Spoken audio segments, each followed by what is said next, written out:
Hello, another sunny day. Anyway, right, it's getting to that time of year where people go, oh, I can't go into work, oh, my nose, oh, I can't breathe, all that stuff.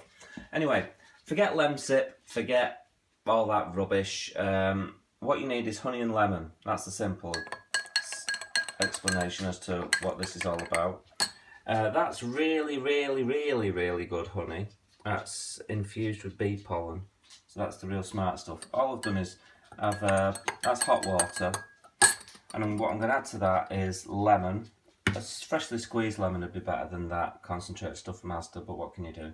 Apple cider vinegar, of course, and you can buy sambucol, but we've made our own. There's a shed load of it. Research sambucol, not sambuca. That's just something ridiculous that they dance on the tables with. So all I'm going to do now is add this, this, and this. Drink that down. Job's a good one. I used to get chest infections. I used to get bad colds and coughs and flu, virtually every, not flu, but used to get all that stuff every year, at least once, if not twice. This stuff works wonders, as does this. Anyway, there you go. Have a nice day.